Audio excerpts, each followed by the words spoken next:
It is Wednesday, 11 a.m., February 8th. February 8th. It's already February. Can we talk about that? That's wild. That's crazy to me. It only gets worse. True. Zoom, you can hear us okay? The amount of time, like how quickly time No, goes I by. know. I'll Yes, set, we can hear. Perfect, thank you. I'll set plans for like a month out and then I'll be like, whoa. Right, Like, I know. ready? I know, like, wait, we're talking about, wait, March, what? I'm gonna wait a couple more minutes. I think we're waiting for some people who ran to the restroom or something like that. Can anyone remind me where we were on the RPA? I think we were around appraisal and loan contingency. L3. There's probably another number, but I can figure it out from that. I wrote one. No, you're good.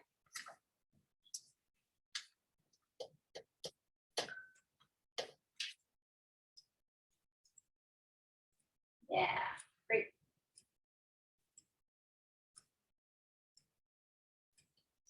All right, so before we focus on the RPA, let's just talk a little bit. So this is your very first time taking residential purchase agreement, and you've taken part 1, which was taught last Thursday. You're taking part 2 today. You may or may not be ready to complete the associated activity with your mentor, which would be to ask your mentor to act as if they're a buyer and complete a practice residential purchase agreement with them, have them choose a property that is currently listed on the MLS. If they have one of their own, that's even better because they know that property well, and practice that way. If this is the very first time, I don't know that I recommend that practice activity yet. I would retake this class maybe on recorded version, so you don't have to wait, 2.5, 3 months to take it with me live again before doing so, because you're going to get a lot more out of it working with your mentor when it's fine tuning and you're more comfortable with the basics, so that you can pay attention to things like special items, preferences the seller has, or inclusions, exclusions, information you get from the listing agent, things like that, special things on the contract that are going to be particular to that specific property and seller situation. And having that conversation with your quote unquote buyer or mentor, so that you discuss those items and you write an offer accordingly, right? If you have a seller who needs a long escrow or needs what's called a seller leaseback, and you don't write that into your contract, you're definitely not getting an acceptance, you're getting a counter offer. And while most of the time we do get a counter offer, I always do my absolute best to write for acceptance.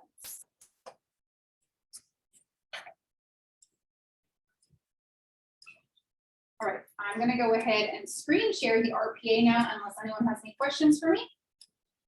For those of you watching at home, I don't monitor the chat box when I'm screen sharing, pretty much during class, so feel free to take your mute off and interrupt me and let me know if you have questions. I do ask that you please wait until I cover any given section.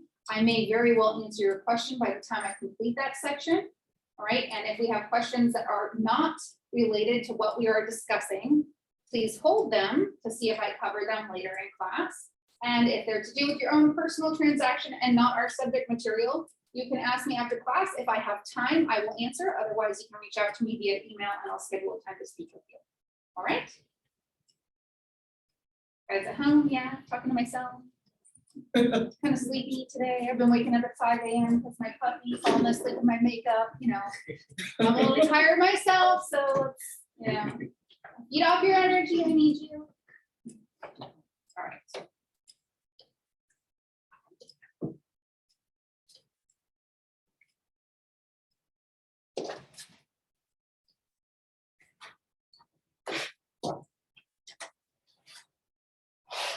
All right, can everyone at home see the RPA where we left off?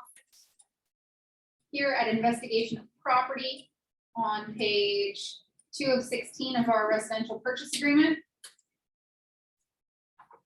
Yeah, we can see it. All right, so I do believe that we spoke about L3 informational access to the property, maybe not. I think we talked about investigation of property, but I'll just cover that again. So investigation of property. Oh, we covered this, didn't we? Yes, we did, but I appreciate if you want to make it further. All right, investigation of property, all right, is probably the most important contingency in our contract. Because it doesn't just mean, like a lot of agents think erroneously, physical investigation of property. I encourage you to look at a form in our zip forms library called contingency removal. The acronym is CR, and there are many versions of this in zip forms.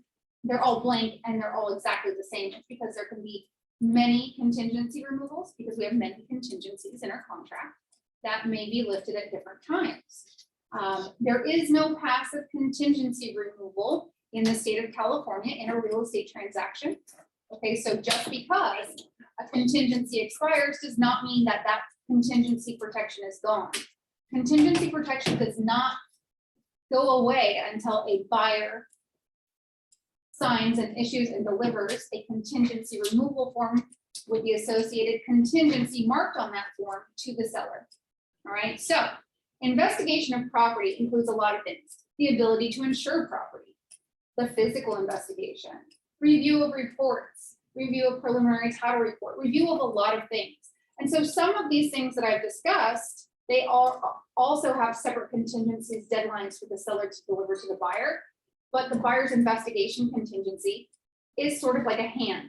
And on this hand, there are fingers, right? So each one of these things, you can lift many parts of the investigation contingency without lifting all of them. You can lift, 3 of the 5 fingers. I don't know if it's 5, but look at the contingency removal form and you'll see what I'm talking about. However, a lot of agents, like I said, believe that the investigation contingency is called physical contingency. And you'll see this all the time in counter offers. I don't correct anyone because that makes it very easy for me. Typically, if they're countering me, they're shortening my contingency deadline for my clients. If they counter me back with a shorter physical contingency deadline, fine. They failed to alter all the other fingers on that hand of contingency by not calling it investigation contingency. So if I don't perform and lift that entire contingency by that deadline, and they serve me a notice to perform, I write back to them and say, I'm so sorry. I don't recognize your notice to perform as valid because you only shortened the timeline for our physical contingency. Please take a look at the contingency removal form and you'll see that there are many parts to the investigation contingency, which you did not alter my time frame on. Make sense? It's a great way to get your buyers out of a bind when you need some more time, but that agent's probably going to be a little pissed off. So as I always say to you, I'm going to teach you how to win and to be right, but it is much more important to be liked than it is to be right. And if it's not hurting your client and you can do what you need to do, you should do that, because how that agent feels about you is going to affect your career in perpetuity. Okay. It's also going to affect the tone of the rest of the transaction. And it may not be your last battle you need to win. All right. So investigation of property is primarily for the purpose of your physical inspections, because all of these other things that are part of this hand, you should be able to receive and figure those things out rather quickly. Not always, but usually. Okay. The length of time I offer to a seller, it depends first off on how competitive the situation is, and secondly, how large the property is and what the type of property is. Because on a condominium, I don't do many inspections, so I don't need that much time. Why? Anything walls out is HOA responsibility. So it's not like I typically have a termite inspection. It's not like I typically have a chimney inspection. Of course, if my client wants that, we get it. But we're only inspecting the interior of the unit. And a lot of times with a chimney in a condo, not always though, those chimneys are stacked on top of one another. And so if there's an issue, that's walled in, that's still HOA responsibility. And there's not much any seller can do about it. All right. So What I typically write for an investigation contingency timeframe on a condo is 7 days. Okay, if I need to do it faster, well, then I will, but I don't know that I do anything less than 5 days. But I really don't want to do that unless I need to, in case the inspector finds anything and wants a second, and recommends that we have a secondary inspection. On a single family, I typically want 10 to 14 days. If it is a massive estate, I may want a full 17. But 17 is not standard. It looks very non-competitive in our market, even when there is no competition. That's a very long time. So I would say our standard is going to be from 7 to 14, depending upon the property and square footage. All right, if you have a home with a lot of amenities, right, that need to be checked out, or excessive, like large grounds with gardens and things like that, you may need a lot longer. You may need unusual inspections like arbor inspections. You may need, I had a generator inspection once because there was a backup generator on a property. I know what client I'm going to crash the party of if the end of the world happens. I know where I'm going. They've got a backup generator, a few pool houses. I'll be like, hi, do you remember me? I sold you the house that's going to save our life. So, just keep that in mind when you're writing inspections, and remember that though you are thinking about these things, the other agent might not be. So if you're writing a long inspection contingency, anything that's outside of the normal, you want to make sure you pick up the phone and explain to that agent why you're asking for this, right? Because otherwise they might just counter you, and the seller might have a negative reaction when their agent tells them, oh, this is a really long investigation contingency. But when you're like, no, I need to have these weird inspections, I don't even know who to call. I'm gonna have to ask around. Do you know anyone? That's why I asked for the 17 days. They're gonna be like, oh, got it, okay. Well, most of the time. Not everyone's logical or reasonable. All right, so we've got investigation down. Informational access to property. So a lot of sellers and listing agents think that as soon as you lift your contingencies, particularly the investigation contingency, that's it. You don't go back into the house until you do what's called a final walkthrough. And we'll talk about that. We've already talked about that, final verification of condition. That's not the case. They're allowed into the house for 17 days following acceptance unless section L3, this section here has been modified from 17 days. So if I write a 10-day investigation contingency into my contract, but my client wants to go in for some reason on the 15th day, do I have the legal right to? Yeah, I do. Yes, I do, unless somebody countered this or I wrote a different time frame in here. And you can read that right here. Buyer's right to access the property for informational purposes is not a contingency, does not create cancellation rights, and applies even if contingencies are removed. Review of seller documents. All right, I always get a little confused with the way this one's written.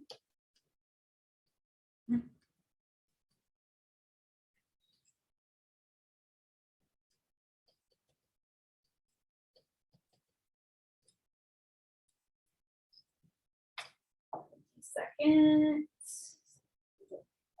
Okay, and that's why. So I don't love how this is written or where it is. So review of seller documents. This means how long a buyer has to review documents that a seller has delivered to a buyer. Okay, and it says 17 days after acceptance or 5 days after delivery, whichever is later. That's a very, very long time. And I have forgotten to shorten this a few times, and I've definitely had it countered back to me. This means that if the seller, if you've written in to a subsequent,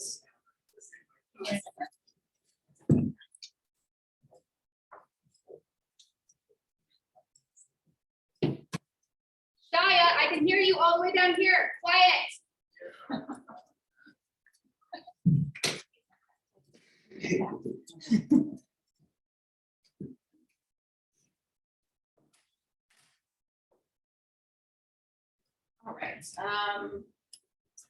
Okay, so a seller is responsible for delivering a lot of documents to a buyer. Not all of them do they generate. Natural hazard zone disclosure report. We typically have a third party deliver that. Preliminary title report. Seller is responsible for making sure the buyer gets that. Who issues that? The title company, right? How about HOA documents? So the way that this term is written, it doesn't specify which seller documents at all. I don't know if it's referring to seller disclosures only or all of them. But what I do know is that 17 days is a very long time to review. I would say 5 is more than adequate for a buyer and their agent to review any documents that a seller delivers to them. Now, I do want you to know this. If, and we'll talk about this in the subsequent sections, a seller delivers any report or document after the date that it was due to be delivered to the buyer automatically has 5 additional days to review those documents. So if the seller was supposed to give the buyer disclosures within 3 days of acceptance and they give them to them on the 4th day, well, now the seller can't demand that the buyer return them until the 9th day. Okay, so if you're a listing agent and you don't review the disclosures that you had your seller complete, and there is a missing section or a section that isn't completed, and the buyer's agent picks up on that, is clever enough to know that even if it's not something important, they can hold that. I do it all the time. Every single escrow I ever do has, I think I've only seen 1 or 2 agents that gave me a 100% complete package. I will hold that in my back pocket unless it's information that's really relevant that my buyer needs to know, because I'll kick it back to them on the date after my contingency expires if I need to buy time for my buyer, and I'll say, I'm sorry, section L15 of the TDS is not complete. Please complete it. Once they complete it and bring it back to me, I have a built-in 5 days. Right, so I'm using this against them, I'm using it against them. So if you're the listing agent, you better make sure that all of the disclosures are absolutely complete. Also, the reports and disclosures and information that third parties provide to a buyer, though oftentimes escrow orders them, you need to make sure that they are ordered. You do need to babysit escrow about that. You need to give them the information necessary to order those things. Sometimes it requires payment by the seller or action on their behalf. So you need to watch those things, particularly HOA documents. Okay. Also, if you're the buyer, like if you're a great listing agent and you take a listing, you should order the preliminary title report before you even go on the market. A lot of agents don't do things until they enter escrow, right? Sometimes you have to do something so quickly or a deal falls into your lap before you really have any information. Rah, rah, yay, we celebrate that. But you don't want to depend on escrow necessarily to deliver documents to the buyer's agent. And why? Well, it is your responsibility. And though escrow most of the time facilitates this, I just make sure once I receive something, I send it to the buyer's agent anyhow. And this is because escrow can make mistakes. So I'll tell you about an escrow I had once where I gave the escrow company, as a listing agent, the escrow company, I gave them the preliminary title report before I opened escrow, but I also sent it to them again on the day that I opened escrow, and I asked them to forward all of the documents over to the buyer's agent. They did not do so.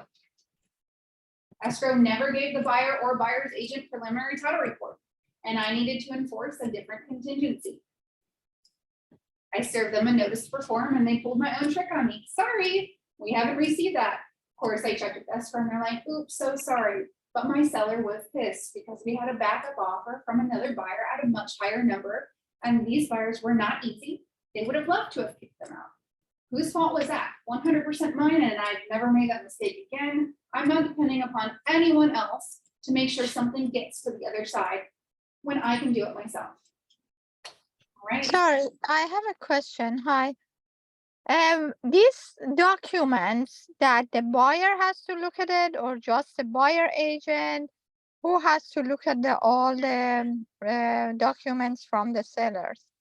Well, as the listing agent, you give them to the buyer's agent, and that is the end of your responsibility. As the buyer's agent, you and the buyer should review everything.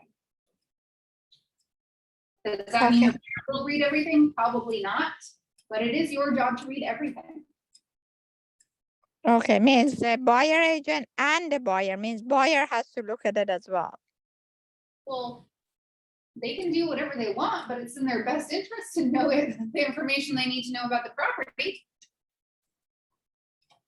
But Thank you. the buyer's agent, yes, you must give all documents to your buyer. All right. So 5 days is reasonable. Preliminary title report.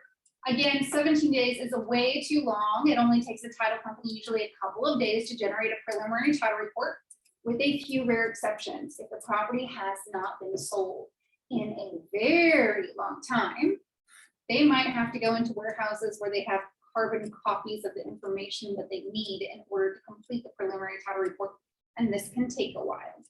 So I would say that preliminary title report, probably 5 to 7 days, is reasonable for the seller to get it delivered to the buyer's agent. However, if you are in this class, that will never be the case because you have ordered this prior to going to market. And so you will give this to the buyer's agent on the day that you open escrow, if not sooner. Common interest disclosures, also known as HOA documents. All right, this one is my least favorite one. Why? The process for ordering HOA documents. You open escrow. You don't order these before because new information in monthly meeting minutes and things like that, and account statements is included in this information. And so if you order it before you open escrow, you may not have all of the relevant documents that you need. Escrow typically facilitates ordering these, and you should let them because it can be complicated. So you'll want to make sure, if you're the listing agent, you give the escrow company the HOA management contact information on the day that you open escrow, and you ask them to please work with the seller to order those on day one. Oftentimes, the HOA management company wants payment upfront. Sometimes they will not take credit card. Sometimes it has to be like a check and messengered in the end, just irritating bullshit. A lot of times HOA management companies do not respond to requests at all. Okay. I've had instances where I have to ask for something like 20 times, and I finally drive down to their fucking physical office and knock on the door over and over and over again until they answer. And they're not pleasant. I don't understand why. They are paid and hired by the actual HOA company. So if you have a lot of trouble, you can maybe ask your seller to contact their HOA president and breathe down the neck of the HOA management company that's not doing their job. I forget how many days, but there are legal guidelines as to how many days HOA management companies have to deliver documents to escrow. And if they even do that, sometimes they'll be missing documents. Well, sometimes that will be because the documents don't exist. Not all HOAs follow the legal guidelines by the state and meet every month to issue monthly minutes. And 12 months, the last 12 months of minutes are legally required to be provided to the buyer. But they won't tell you that. Escrow doesn't look at them to verify that all the documents are there. Whose job is that? Well, that's going to be on the agents. It's going to be on the seller's agent to make sure that they're meeting their contingency responsibility, their disclosure responsibility. And on the buyer's agent's end, you need to make sure that your buyer knows everything that's going on. Okay. Even when there are 12 months of minutes, I have never seen an HOA package that has been complete, ever. Not once in my career. They're always missing something. And if it's missing because it doesn't exist, I need that in writing. And so I'll need to reach out to the escrow company. I'll say, hey, I noticed that October and November minutes from 2022 are missing. Can you please reach out to the HOA management company to get a response in writing and let me know if those are missing and if they can provide those to us, or if they don't exist because there were no meetings that month. Also, HOA document package is hundreds and hundreds of pages long. Agents, do you have to read those? Yeah, you do. Yeah, yay. And most of them will be hard to understand, but most of the important stuff is in the sections that you will understand, right? You'll be able to understand and look at, operating budget and accounts, reserve accounts. A reserve study is something that shows an HOA how much they should be saving for future major repairs that are necessary in the building. This all indicates like the health of the HOA. You'll read the minutes. Rules and regulations are pretty easy. CC&Rs, which stands for covenants, conditions, and restrictions. They can be long and they're not always updated. You'll see some stuff that's like outdated and illegal. Like I've seen stuff that's like, no minors can live in this building. Well, that's no longer legal.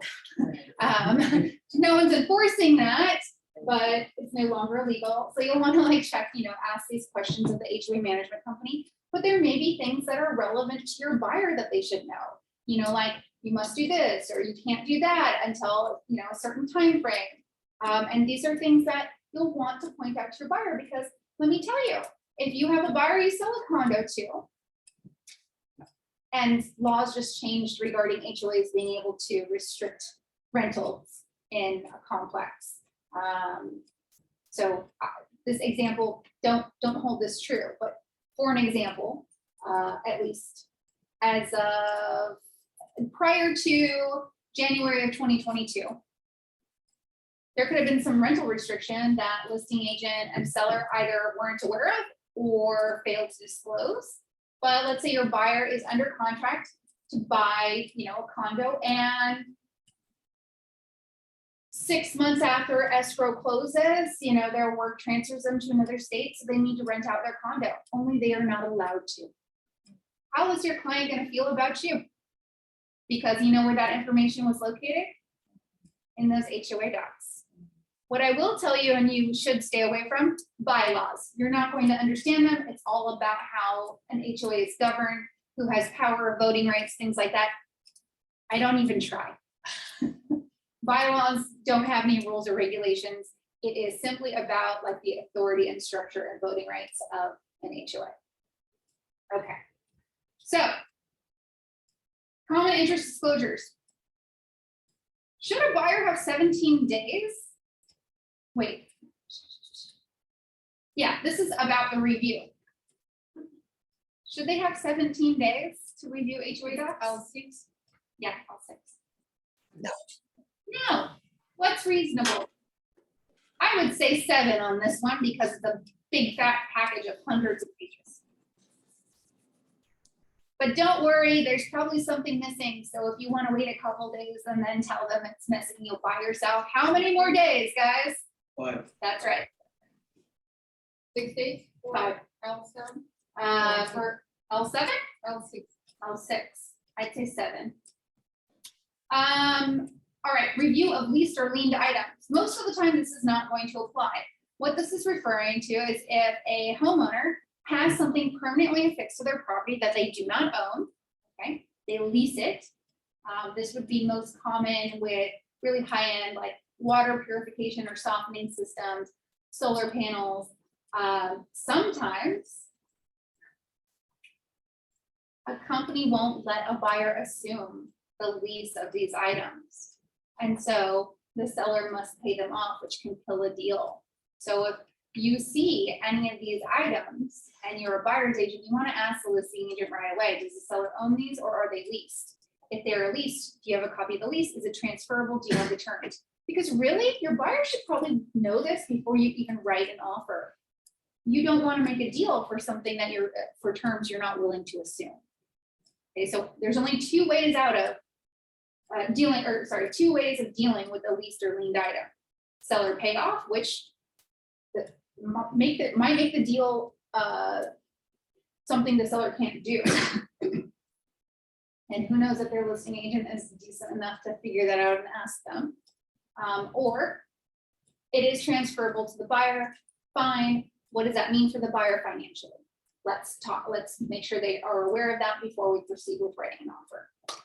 And not only that, guys, you'll want to give the information on all of this stuff to escrow right away. Leased and liened items are recorded on title. They require like payoff statements, transfer documents, and the companies are a bitch to deal with, sort of like an HOA. So leased or liened items, you want to make sure, no matter who you rep, buyer or seller, that escrow is on making sure that they get the transfer documents required.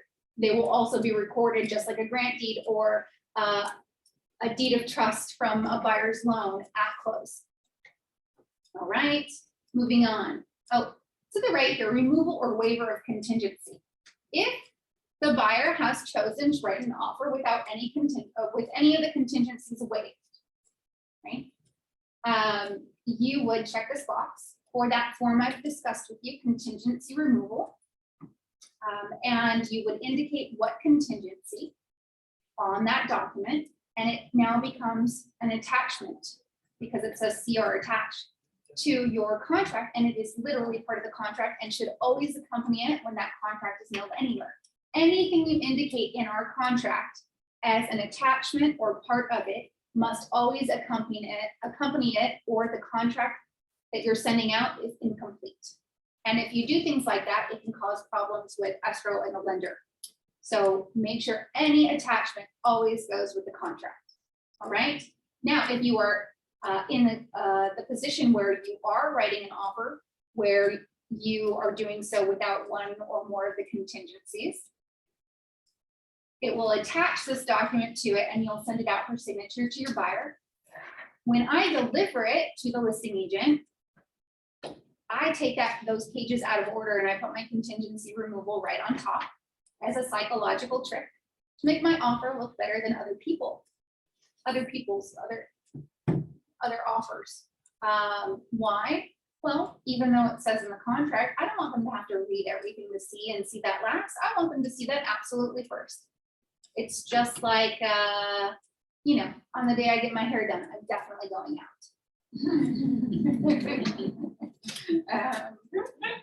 Like, you'll see it, it'll look better, but I want you to notice it first thing. Let's see what's next. L8, sale of, yes? I'm sorry, L7, how many days? We just discussed. 5. Sale of buyer's property, L8, very uncommon situation. Okay. Why? Well, what this is referring to, and this is confusing, it's referring to a buyer making a contingent offer.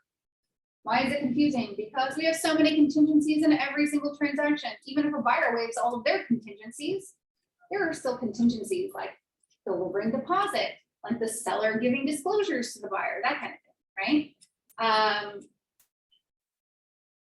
But the term contingent offer means that the buyer needs to sell their property in order to purchase the property that they're writing this offer on. And that if they fail to do so within whatever terms they have dictated on the form that is used when they're making a contingent offer, then they have the legal protection to cancel, just like any other contingency within our contract. Why is this not common? Well, it's because it makes an offer weaker. And there are many ways to write the form for a contingent offer. Some are much more attractive and stronger than others. And I'll give you an example. So if I'm writing a contingent offer for a buyer and their home is in escrow with everything except for the loan contingency removed, you know, they're feeling pretty good, but they want me to write the offer on their what's called upleg, their new home purchase offer. They want me to make it contingent upon their sale closing. Well, as a listing agent, well, buyer, if you're so confident, why do you even need a contingent offer? If you don't believe in your sale, why should I? Right? In England, they don't have leasebacks, and all of their sales are like this. They're all contingent. They're all like dominoes. So it's funny. I'll hear English people talk about their real estate sales, and it will take them months and months and months. It's because they have to wait for every domino to their spot and beyond them to be in a position to close. I definitely think I should go there and teach them about lease apps. I'll make a killing, but we'll see. So, Yes. so in those circumstances where you've got seller that their up leg is aware that there's a contingent sale, how do you make your offer look stronger? I don't think there is a way. I mean, but here's the flip side. I've received a contingent offer on my listing where the house wasn't even on the market. So here I am representing seller. I've got multiple offers, and one of them's like, yeah, so we want to buy your house and we'll pay more, because we know we're giving you a contingent offer. And I'm like, great, but on this form, it doesn't say what escrow company you're with, escrow number, do you have any contingencies removed? Oh, we're not on the market yet, but I'm gonna underprice it. And it's, you know, one of the best houses with the best school district in this entire neighborhood. Well, we weren't taking that offer anyways, but oh my gosh, I Googled the property address and all of this and that. First off, it was overpriced, and secondly, there was not a good school anywhere near that house. What a little liar. Does she? I guess she's probably used to most other agents being lazy like they are, and that's why you're gonna kill it, because you're not going to be lazy. That's why you're gonna protect your clients and have repeat business and close all the deals that you get into. But it was worthless to begin with. It did allow me to issue a seller multiple counter offer, which was really good for my clients. We got more out of the buyers that were real, or not real, but you know, a sure thing. So this form, COP, what it says here, like you click it if you're making a contingent offer, it is so complicated, I barely understand it. I am very happy that this is an unusual situation. I can guarantee you that the state is going to modify the hell out of this document. Contingent offers become more common in weaker markets. Okay. However, I don't care how weak the economy in the US is, we do not work in a weak real estate market. Okay, so I don't care how weak the economy is. This is never going to be a common thing in LA, in Beverly Hills, in Broward, in Culver City, in, you know, even in the Valley. This is not going to be a common thing here. So if you need to fill out this form, go talk to my board's office. Okay, have him sit down with you. And it's going to take a while, and you're going to need to be very careful explaining it to your clients, because one little mistake on this document can mean all the difference in having an accepted offer or not, or an accepted offer with terms that you didn't actually mean. It's very confusing. All right, moving on. Possession, time of possession. All right, so the way that our contract is written, it says that the buyer is to receive possession of the property upon notice of recordation. I don't even know if that's proper English. Notice of confirmation of recording. So what happens on the day of close is that the county recorder's office records the grantee transferring title from seller to buyer. That is recording. And that is when the buyer legally owns the property. I don't like the way that's written though, if I am the listing agent. I don't mind that if I'm the buyer's agent. Why don't I like it if I'm the listing agent? Well, it can record anytime. I might be in here teaching class, or in a meeting, or in showing, or booked all day. I like it to be 6 p.m. Will I send a counter to a buyer offer that's otherwise perfect? No. But I mean, it could technically cause me some problems if I can't deliver keys to someone within, you know, a few hours of recording. If it happens at 10 a.m. and I'm booked until 5, they might be mad at me.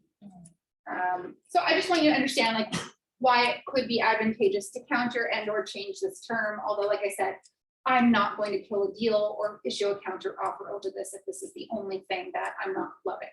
And if I'm the buyer's agent, I don't care. So if I'm writing an offer, am I ever changing this? No, but if I'm the listing agent, I might counter this. So if you're listing, you're gonna check 6 p.m. I don't get to check anything on an RPA if I'm the listing agent. you would counter it. Only the buyer's agent writes an RPA. Okay.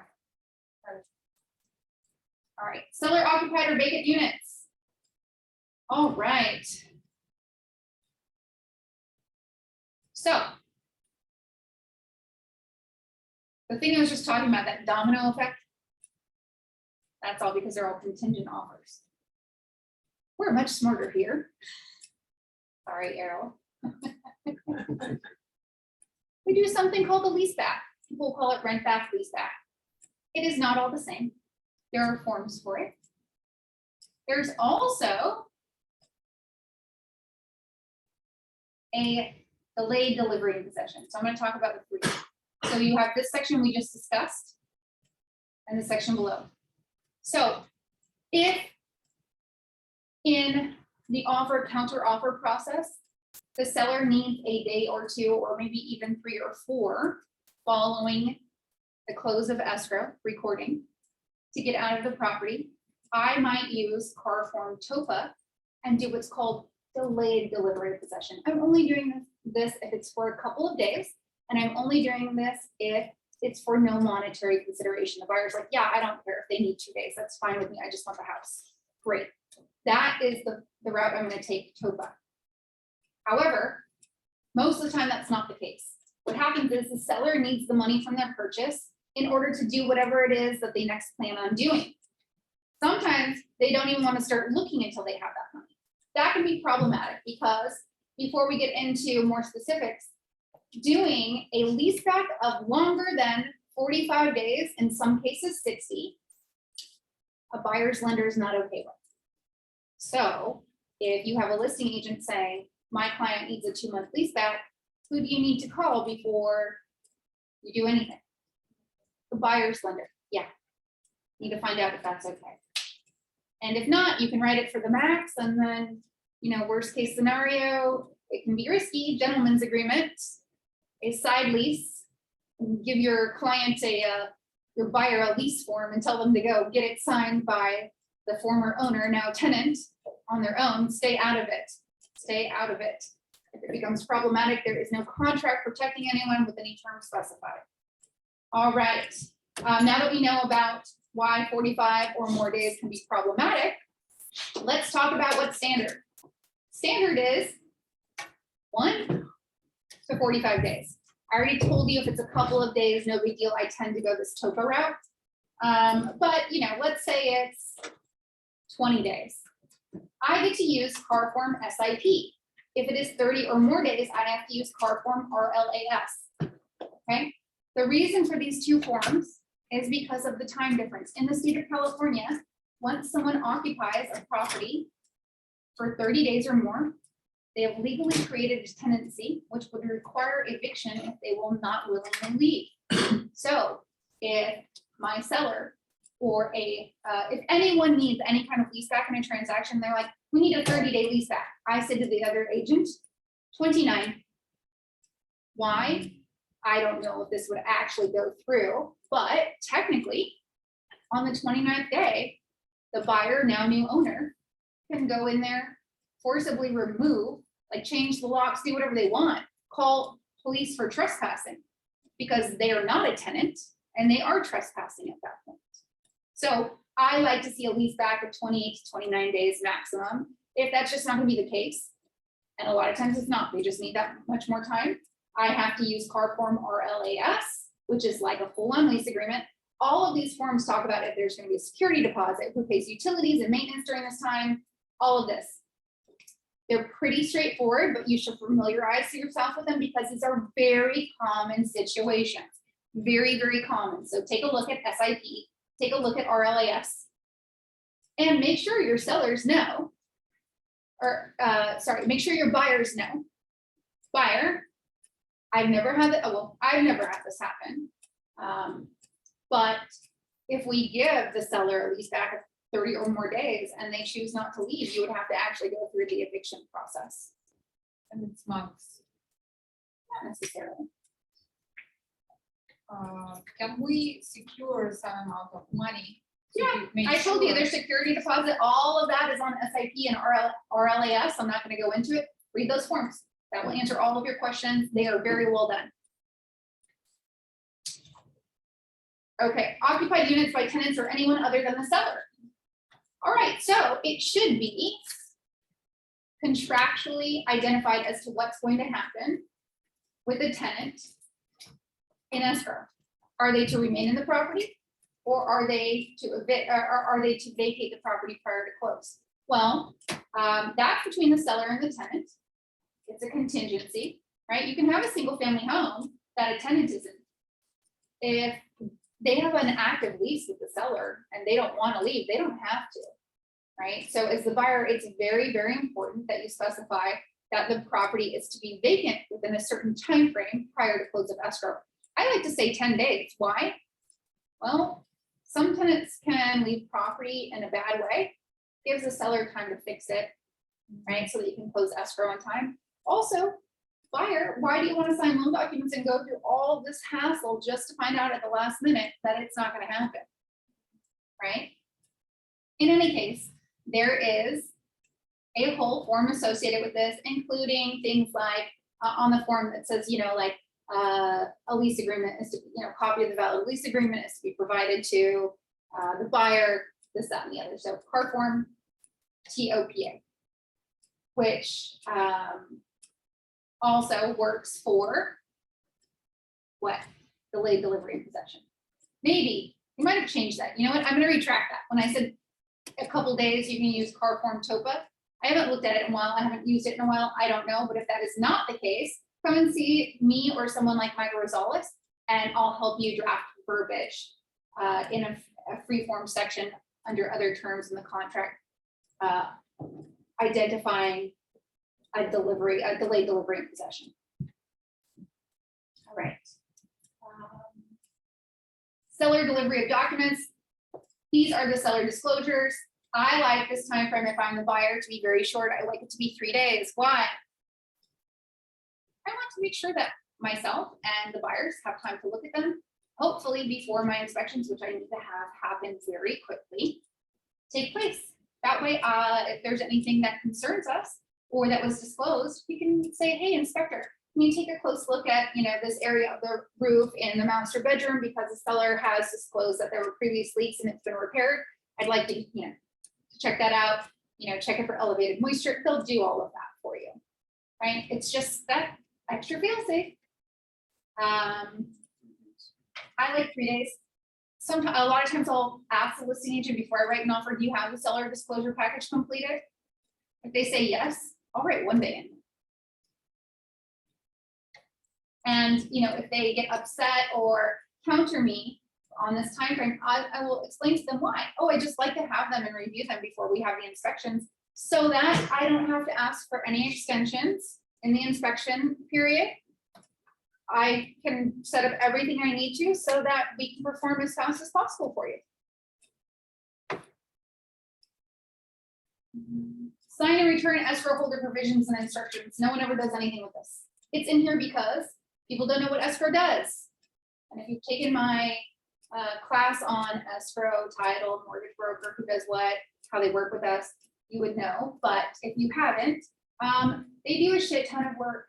And all of the work that they do is dependent upon information that all of us give to them, including our clients. A lot of times clients don't sign and return informational sheets that escrow needs to do their job. And then there are delays, and those poor ladies, well, they can be men, but it's like 99% women, are working nights and weekends because everyone gave them 10 seconds to do what they should have had 2 weeks to do. So again, good agent, buyer or seller, you tell them, please give your escrow officer everything they need as soon as possible. It's very important that you do so. All right. Time to pay fees for ordering HOA documents. I'd like to say 1 day here, but you might get a counter offer there. I'd love to say 2, but you might get a counter offer there. I'd leave it as it is. But remember, I told you the seller oftentimes has to pay the HOA management company before they will start working on the HOA document package. And so I do leave it there, but what do I do if I'm a buyer's agent? I kind of get in the ear of the listing agent, I remind them to have escrows and get started working on that with the seller, because we all know how HOA management companies are. Ha, ha, ha, have a laugh with them and, just babysit it. All right, install smoke alarm CO2 detectors, water heater bracing. So in the city of Los Angeles and some other cities, we have additional what are called retrofitting requirements. Retrofitting is, again, a confusing term because like the term contingency, which is very general, retrofitting simply means to upgrade something to current safety standard. However, in city of LA, we understand retrofitting to be something else because we have something called a certificate of compliance that is required for retrofitting. So there are state requirements for retrofitting, and those are these: smoke alarms, CO2 detectors, water heater bracing. We can have additional requirements for cities. So in the city of LA, we have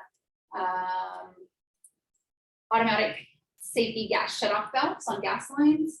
I think we have low flow plumbing devices too, although I've never seen a retrofitter enforce that because no one wants you to change out their toilets and shower heads and all of that. It's something none of us talk about. Don't talk about it, don't bring it up, just let them sign your cert. Not our job. That's why there's a contractor that the city designated is fit to sign that cert for you. In any case, this 7 days after acceptance. I'd leave it as it is, but this is really something the seller and the listing agent have to do. And 7 days could be problematic because if you hire a retrofitting company to go out and do the inspection and they're like, oh, you do need that earthquake shutoff valve on the gas line. Well, they have to pull a permit for that, schedule the work, and then the city has to come and sign off on that permit before they will issue the certificate of compliance. Do you think that's going to take longer than 7 days? Probably. But you know what, roll with it, just leave it at 7. And as a buyer's agent, just know, as long as they're taking care of it, this is not one you need to enforce or be pushy with the listing agent about, okay? But if you're a listing agent, before you go to market, get a retrofitting inspection and know what needs to be done. Because if it's a massive amount of work and a lot of money, your seller might not want to do it. You'll have to explain to them, well, then you can't sell your house in the city of LA. Or Beverly Hills, a lot of other cities too. Maybe they have a contractor they want to hire because they think they can do it cheaper. Fine.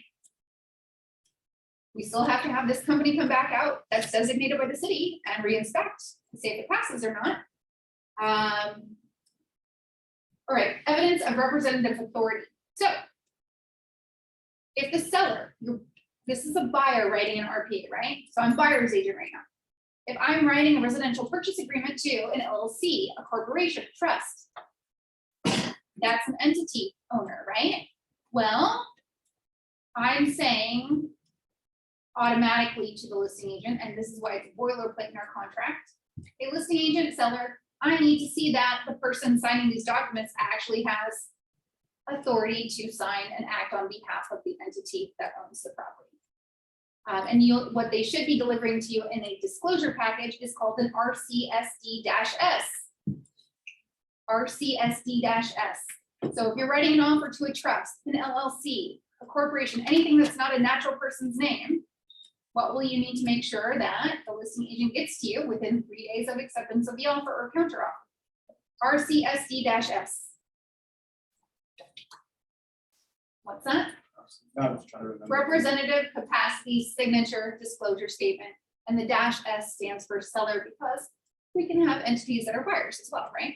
We can have 2 of those forms in a transaction. So it's a designation of who we're talking about. All right.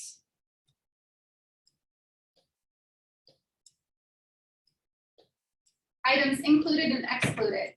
So by legal definition, everything that is permanently affixed to a property, it is included with the sale unless otherwise specified. But do you think buyers and sellers know what that means? Do you think other agents even know that? They should if they pass the test, but they might not remember, might not have been on their test. Who knows? Don't leave it up to chance. Reiterate it. Just be really, really, really fucking clear about anything and everything. I would rather have receive a contract from a buyer's agent that has 5 pages attached to section P19 that specifies everything that's already included, I'd be like, wow, someone's fucked that person over. Who did you wrong, you know? But if it's clear, there's no argument, right? So review all of these things carefully, add anything that you need to, and if you need additional space, you would say, see attached addendum in one of these boxes, and you would create an addendum for it. And that addendum is now part of your contract in perpetuity. I will mention this. If the buyer is purchasing with a loan and they want a bunch of the furniture, and so you're writing it into items included and excluded, check with their lender, because a lender is not in the business of lending on personal items. They are lending on real estate. So if it becomes a significant amount of furniture and, one would believe that it would be indicative of offer price and included in purchase price, the lender might have an issue with that, and you may be forced to have a separate outside agreement between buyer and seller. Same thing with the excluded items, just be very clear, okay? And just gonna remind you all of this right now. It doesn't matter what the listing agent and seller have agreed to in their listing agreement about what's included and excluded. Buyer's not part of that, right? Doesn't matter if the listing agent told the buyer and the buyer's agent that something was excluded. All that matters is what's in the contract. So verbal agreement does not count. It doesn't matter. It is not so because you told everyone listing agent. It is not so because you and the other agent agreed, buyer's agent. It is not so unless it is in contract. Even then, you'll probably have some issues every once in a while. Just make it really clear. And if you're the seller's agent, make it really clear to your seller also. I've had sellers go and take random shit like off, like dismantle pieces from the house. I'm like, oh, no, you cannot have that. That is part of the house, honey. I can ask if you really want it. I can ask the buyer's agent if they care. If you take that, they probably don't want a hole in the wall, so you'll need to replace it with something, or maybe they're okay with just a little credit or something. But if they like it, you have to leave it. All right, allocation of costs. And we are almost done, guys. All right, natural hazard zone disclosure report. This report is required by the state of California by law for a seller to give it to a buyer. Therefore, who should be paying for it typically? Remember, everything is negotiable in real estate, but typically who pays for it is seller must give it to buyer. So seller, yeah. And I don't even know what environmental means or if it's important. I know for some period of time, ordering an environmental required action on the part of the seller, which became really problematic. So I always told people no. I don't think that's the case anymore, but talk to an NHD specialist. They come into the office all the time. They have brochures up here and ask them about it. Then you have to fill out provided by. Well, if by law, the seller has to give this information to the buyer, and if it's inaccurate, it's a seller liability. If I represent the buyer, should I be telling them what company to use? Oh, no. Why would I ever take liability off the seller and place it on myself or on my side of the transaction? Never, never, never. And NHD reps will come in here and lie to you and tell you that you should because theirs is better, their product is better than other companies. They just want your money, honey. Do not take liability on that is not yours to have, ever. Section Q4, smoke alarms, CO2 detectors, water heater bracing. We've already discussed that it's required, right? Who pays for it? Seller. What was the question? I was going to go back to, so on that last part where it says provided by, you would just put seller's choice. Yes, right? yeah. Just to be clear. Yes. Yeah, so sellers should be paying for this. Couple reasons why. One, buyer liability if they hire someone to go in and do work on the seller's property. Couple reasons, yeah. Two, buyer, you don't know if they're going to close. Why do you want to pay money to upgrade seller's property? Three, you're agreeing to this at the time that you make the offer. You have no idea how much it's going to cost. Buyer, would you have agreed to this if you knew this was going to be $8,000 and not $200? Probably not. So these are all the reasons why seller takes care of this. Back in the day, if the property was going to be torn down, they would let us waive this. That is no longer the case. There is no waiving it whatsoever. It is what it is, and that's the end of that. So if anyone writes you an offer, saying that it's waived, or escrow offers to write you an amendment saying it's waived, no, it's not, it cannot, and you will not. So Q5, seller. Q4 I was talking about, but yes, also Q5. These are for building reports. All of this language is really vague because this contract's written for the state of California and every city has different requirements. So Q4, 5, and 6 all cover a lot of the same things, and they should all be seller and all for the same reasons we just discussed. Okay. How about Q7, escrow fee? That's right. Don't answer, you work for me. No, because I rarely get the right answer right off, but yeah, you better know that. Yeah, each to pay their own. Older school agents would, they kind of fixed it in this version of the contract, but it would say 50-50 or to be split equally. Buyers and sellers have completely different fees in an escrow. You have no idea what those are going to be. If the seller has a bunch of old liens and things that escrow has to work on, that's going to be a bunch of extra charges. They have 9 different loans that have to be paid off. There's going to be extra charges. If you're a buyer and you're purchasing with a loan, it's going to cost more than if you were purchasing cash. You know, it is each their own. Honestly, you couldn't even figure it out anyways, because until after it records, you don't even know what the final charges are anyways. When title records the last deeds transferring from seller to buyer, they actually charge by the page. And so those charges come in after it closes. How can you pay the fees you need to pay after something should already be done? You can't. Each should pay their own. And then unfortunately, who chooses escrow typically? Seller. Seller, yeah, listing agent typically does. So what are you writing in here under escrow holder? It should not be blank. Seller's choice, or be an even better agent, listing agent. I want to get my offer accepted. What escrow company do you use? I will write them into the contract. Owner's title policy. There's 2 types of title policies in most transactions, but not always. If the buyer is purchasing with a loan, there will be a lender's title insurance policy that the buyer pays for. That is boilerplate language. You don't need to alter that unless for some reason the seller is willing to pay costs that the buyer typically does, but that's not typical. Owner's title policy. Who's that covering? Buyer. Owners. Yeah, so who should pay for that protection? Seller, yeah. And who typically chooses the title company? That's right, but that's not actually legal. The seller is not supposed to be allowed to choose the title company, but it is what is customary in our market. And if you try to fight for that, you're going to lose the deal. And isn't it better to get your buyer the property than it is to get them the title company you want? Your buyer doesn't care or know the difference. The only time I would say I would fight that is if it's some rinky-dink new or little title company I've never heard of. Why? This title company needs to have money so that they can insure the entire purchase price of my client's investment. That is the only time I'm fighting this. So I think that's happened once in my 20 years. So it's always going to say seller's choice. But one time I saw something like, you know, Main Street Title Company, and I was like, oh, hell no. All right. County transfer tax fees. Who pays that? Yeah. How about city transfer tax? Yeah. Not every city has transfer tax. Okay.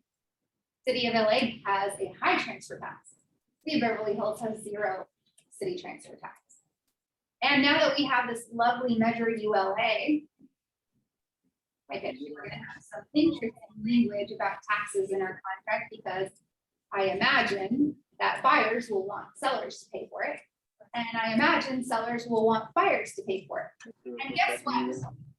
It is customary for sellers to pay transfer taxes. And I imagine that in LA, we will follow suit, expecting the sellers to pay for these ULA taxes. And if you don't know what that is, that's special taxes for properties that sell over 5 million. and even higher ones for those that sell over 10 million. But in Playa, in South Bay, Redondo, Manhattan, Hermosa, well, in Playa, it's typical for the buyer to pay some weird transfer fees in relation to something called Melrose taxes. I'm not going to go into that.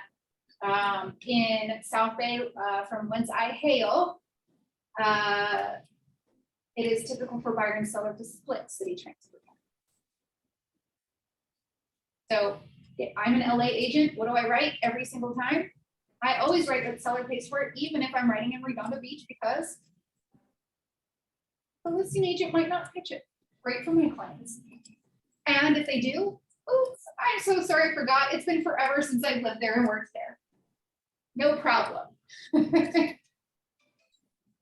All right, let's see. Oh, and if something like that happens, if you have negotiated something outside of the norm, you should be doing this anyways. Look at your client's escrow, estimated escrow closing statements, because escrow may just pop it in there as to what's typical for that area because they've never seen any better. And they don't think to look at the contract because 90% of the contracts they see are all, or more are all written this way. So if you're writing something like that and you know that it's not customary in that area, mention it to escrow after you open, not before, if you're trying to get away with something with the other agent, but also verify that it was done that way. You know, escrow sometimes has offered my clients discounts and I see the estimated closing statement closer to close, it's not on there. Or I'm giving a credit, it's not on there. Those things need to be on there. And so you should, as the agent, be double checking that everything was done in accordance with what you have negotiated in your contract and any subsequent negotiations. Remember, what do you think that your client's going to remember if something like that happens? That escrow fucked up or that you saved them? That you saved them and they're going to tell people that. And that means that you're going to get more referral business from them.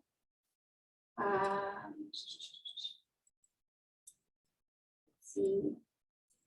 HOA fee for preparing disclosures. It already says in here seller because that's normal. HOA certification fee, buyer. Why? Because an HOA certification fee is for a buyer's lender. HOA transfer fees, typically seller pays this. But again, everything in real estate is negotiable. So if it's a sticking point, find out how much it is before you determine whether or not your buyer is willing to do that. Same thing with private transfer fees. Home warranty plan is for the buyer, but it is typically paid for by the seller for 1 year. And it is not a very high cost, but it is important that you write a reasonably accurate number in here. Okay, so seller typically pays for it for the buyer. You as a buyer's agent should be stipulating what company, because you want to make sure that you have an in with a home warranty rep. That way, if your buyer needs to make a claim, they have help with it. Most buyers and sellers don't understand home warranty. Most buyers don't take advantage of home warranty. They can save so much money and get so much stuff replaced for very little, if no money, as long as they have a home warranty policy in place. And they are willing to fight the runaround that any insurance company is going to give you. I've had several clients that have had their entire HVAC system replaced. Okay, so tens of thousands of dollars. So how can you figure out how much money to estimate, right? Because the policy can't exceed a certain amount or else your buyer is paying for the difference and it confuses escrow. Well, the home warranty website, so you can go in and put in information about the property and it will give you an estimate. Also, you don't know what coverage is that the buyer is going to want. You're not a home warranty policy specialist. You should probably put a buyer in touch with a home warranty rep for whatever company you like working with, so that they can decide what coverage they want, because how much and what coverage they want will determine how much it's going to cost. Okay, it's typically based on square footage. Do not guess. You can do this online at 3 a.m. if you want. And let's say you're writing, I don't think they'll give you quotes for really large properties online. Let's say you're writing on a really large property. If you have to guess, like if you're forced to submit an offer by a deadline before you can talk to a rep, or the company has like open business hours, overestimate. let them counter you back. Otherwise, you're probably gonna pay the difference yourself. Other terms. All right, so as long as you know what you're doing, you can do some pretty fancy stuff with our free-form fields or addendums or amendments that you make to a contract. It can mean anything, but if you're going to free-form write anything into any contract ever, I caution you very strongly to make sure that someone who really knows contract takes a look at it. Because even if your language is beautiful and clear, whatever you're modifying, it may affect other terms in the contract that you're not aware of and not thinking about that need to be addressed as well. Any ambiguity in any accepted contract is a nightmare.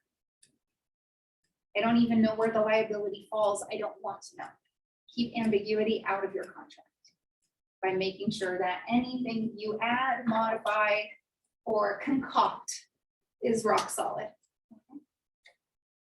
And before you start using other language, check out zip forms. They add forms all the time.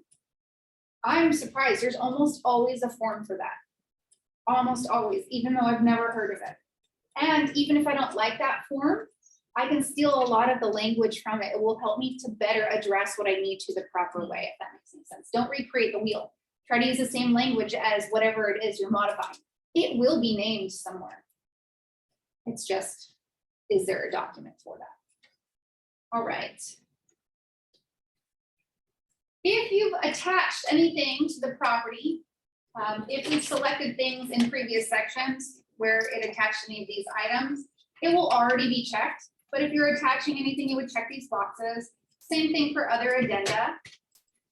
Very commonly, like a backup offer addendum, anything that's attached, it needs to be mentioned here. Remember, I told you on the items included and excluded, if you had a bunch of them, you would check the box that's blank and you would say see attached addendum. Well, you should also check it here.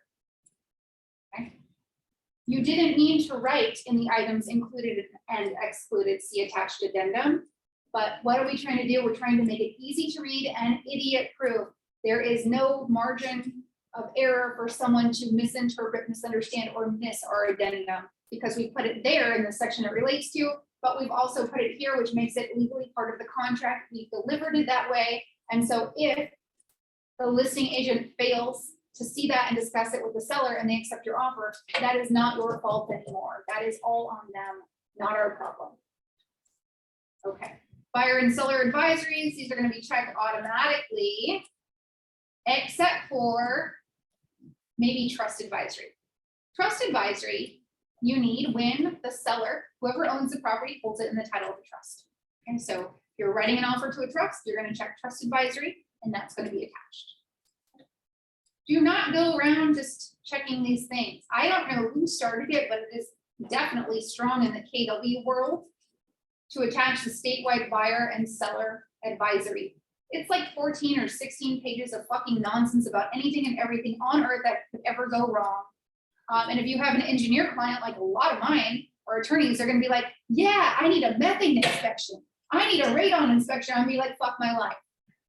But really, there's nothing for anyone to check on here or sign. Why would you add 16 pages of nonsense that probably don't, there are gonna be sections that apply, but where most of the shit doesn't apply to your transaction. You're going to confuse buyers and sellers, and they're gonna think, wait, what is this? What do I need to know? No, you don't need, I can't say that. That's part of the seller disclosure process. Why am I dealing with SBSA in contract? Don't do it. Don't do it. When I get offers that have this checked, I'm just like, I fucking hate you.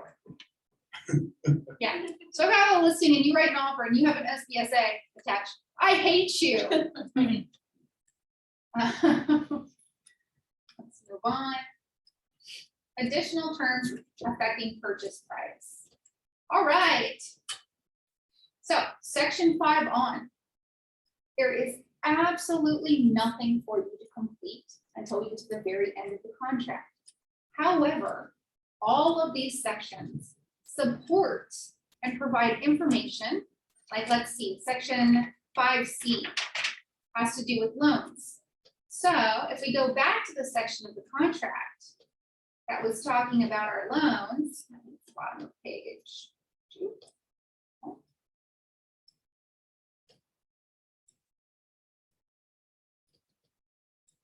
Yeah. Do you see these 2 paragraphs here? I mean, these 2 columns?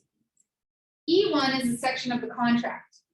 And then it is telling you what subsequent section of the contract explains the terms within this contract further. Does that make sense? Yeah. This stuff used to all be in sections together where you had the term to identify what you were asking for in your offer or offering in your offer, and then support it and explain it, which I liked a lot better because I didn't have to flip back and forth. But people, agents, were idiots and they were missing a bunch of shit because they didn't read and they didn't check to make sure they completed everything. So they made it idiot proof, which is probably better for everyone else. And I hate because I can't sneak things in or out anymore. In any case, if your client has questions or you want to know more about this, or you can't remember something, instead of Googling, instead of calling your mentor, instead of calling me up, before you do any of that, look at the section that talks about it and go and read it. It very well may answer your question and give you even further understanding than you need for that certain situation or offer you're writing. Okay, so now that we've gone through all of that, I'm gonna go down to a couple of things that I want to point out. We'll take just a couple more minutes here and then I'll open it for questions.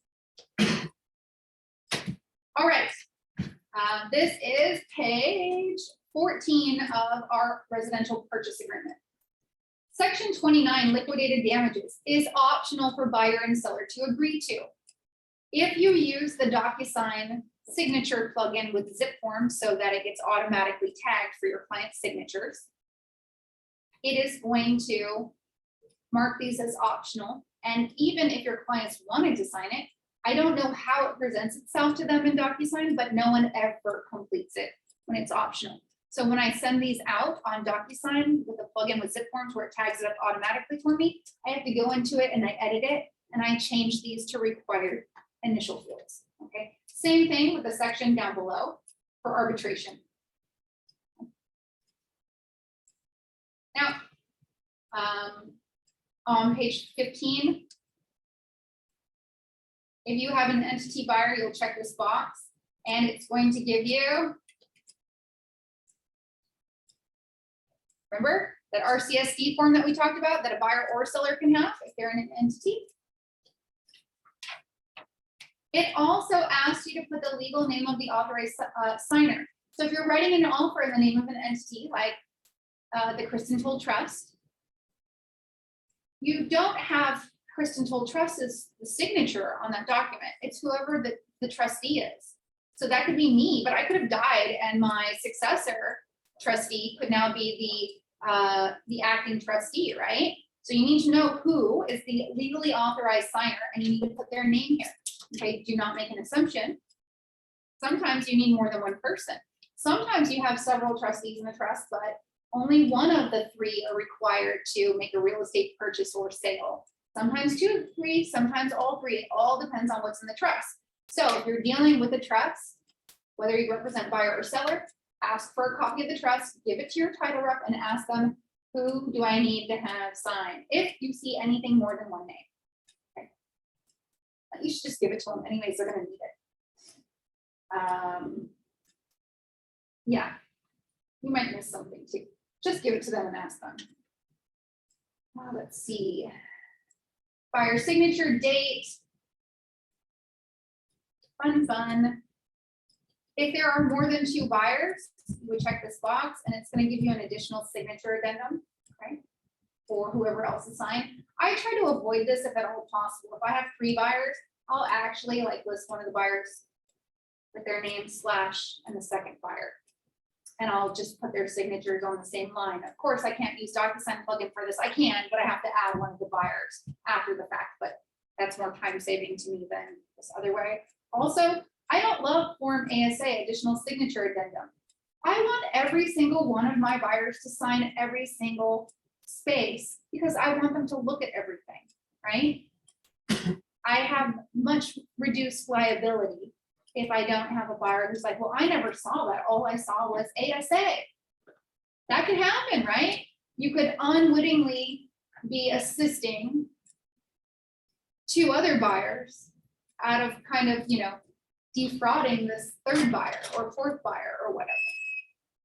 All right, acceptance of offer. So if you submit your offer, this is where the seller would indicate if they are countering you. If they're accepting your backup offer, if you've submitted a backup offer, or they're saying, oh no, we've accepted an offer already, but here's our backup offer addendum. Or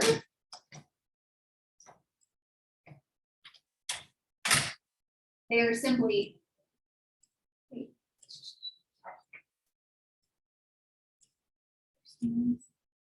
where is my acceptance of offer?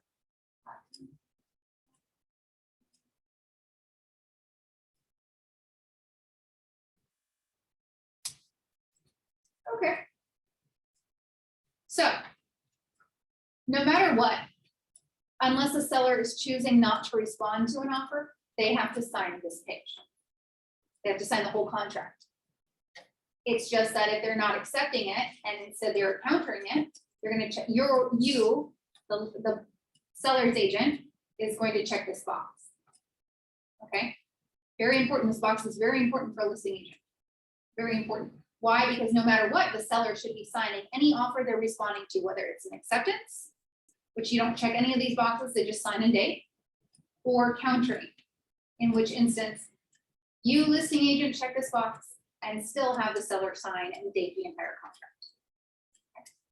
Can the listing agent or seller change anything on the contract? Should they touch anything other than signatures, dates, or section 33? No. No. Once a buyer signs a contract, it is unalterable. Okay. It is only, the only thing that can be done is a response or complete lack of response. All right. Moving on. All right. This section is mostly for buyer's agents to protect themselves against shady ass listing agents who are trying to double in stuff. If you are sending offers to a listing agent, they're not responding to you, you feel like they're being shady, you can demand that they have their seller initial, the bottom of page 15, and dated by their seller. Okay. I don't, if they're that shady, I don't know that they're going to do anything other than initial it themselves, but Right. you know, who knows? All right, the next page, last page of our contract, it's all of our information. Okay, so you're gonna put your contact information in here, your email. If you have more than one agent from the same firm, you'll check this box. If you have a co-representation agent representing this buyer with you, you're gonna check the second box, and these car forms are going to auto-populate. You'll need to fill them out and they'll accompany the contract. Seller's brokerage firm should be completed. Oh. Check something. Okay, take that out. Let me check this. Here we go. One of the most common mistakes I see in contracts is that you submit an offer and the buyer has not initialed this section because you think you're all done. In order for your offer to be valid, it needs to be initialed there. So make sure that last page is initialed. Same thing for seller. Okay. Everyone is, you know, thinks that by the time we get to here, we're good. And you are, but there's still that little hidden section that needs to be completed as well. All right, escrow will actually sign this. You don't care, they'll take care of it. You'll probably get a copy of it in your closing package.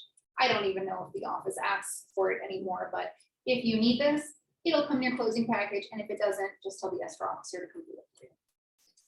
All right, then you're gonna have some advisories. The advisories are simply advisories, okay?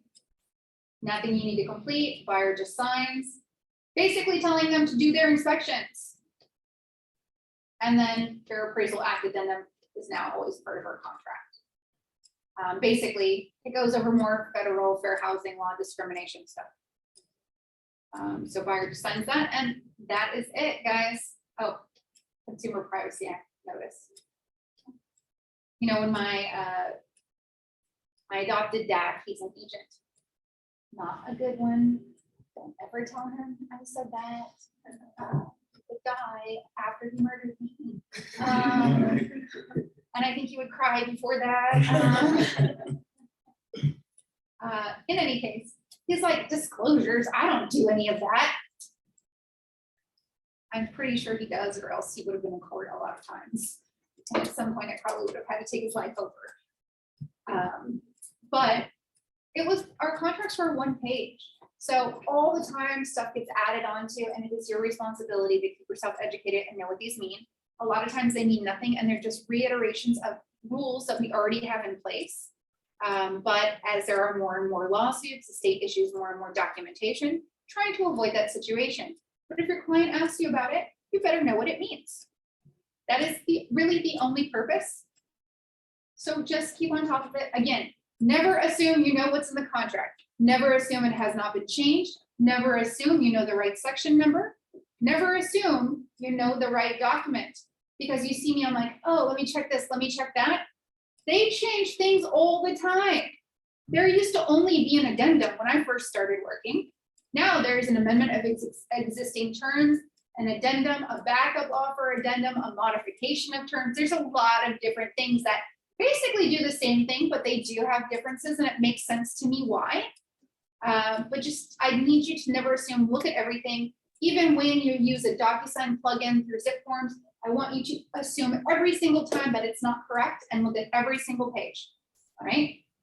Sorry, I have one question. Sometimes that when it's more than 30 days, then we need to fill up the form, and if it's any money can be negotiated. For example, if they put it every day, they charge $500. Can we negotiate that as a buyer agent? I don't know what you're referring to, but I think you might be referring to as a per diem penalty charge for not closing on time. Is that? Yes, That is a negotiable term that can be written into a contract, but that would not be on the RPA because there's no chance a buyer's agent is going to want to do that. That's probably going to be a seller counter offer. okay, thank you. Any other questions? Yes. Kristen, hi, it's Sandy. I'm on Zoom. I have a question regarding going back to allocation of costs, page 3. I had to take a quick phone call, so I don't know if I missed it or not, but I'm talking about like a termite report. So would I put that under Q2 and have the seller pay for it? I'm so glad you asked that question. The word termite should never, ever be in a contract, ever. Okay, Anyone obligated to have one or pay for one. It was purposely taken out of the contract. It used to be a mandatory part of the contract, and it caused so many issues that the state took it out on purpose.